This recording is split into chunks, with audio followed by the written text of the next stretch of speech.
Hi, this is Caroline Banker, an intern with Pacific Coast Television.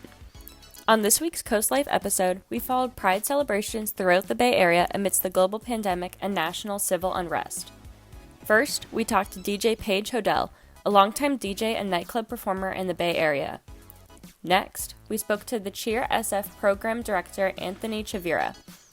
Lastly, we spoke to Nancy Liu, also known as DJ Pants, an underground and local Bay Area artist.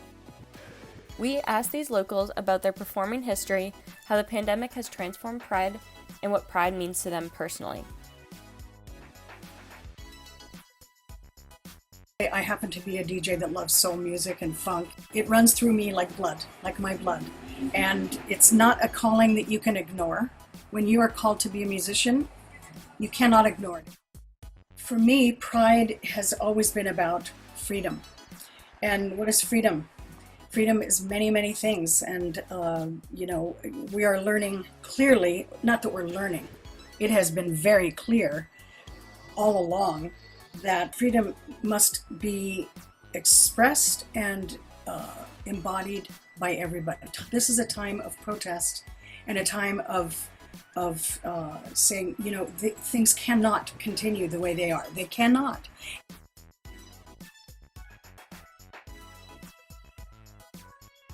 So as we come to our 40th anniversary, our performance was the story of Cheer San Francisco through the ages. And so that's, how we've evolved from the 80s and 90s to 2000s into today.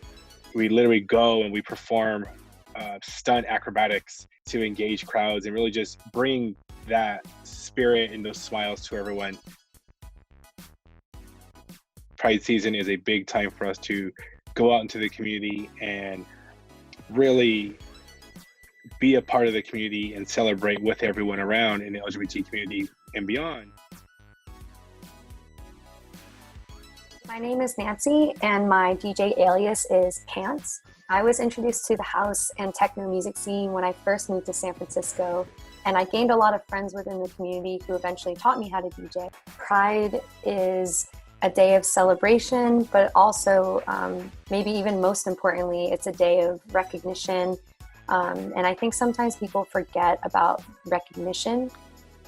The pandemic has definitely affected the DJing community just because there's not the same audience that we're used to. So I've noticed we've had to adapt, and that's something that I think I'm really proud of with our community, is that we can still kind of band together, whether it be through live streams or virtual dance parties. I think until all groups within the LGBTQ community have equal rights, we shouldn't be satisfied, and we should still recognize that there is progress to be made.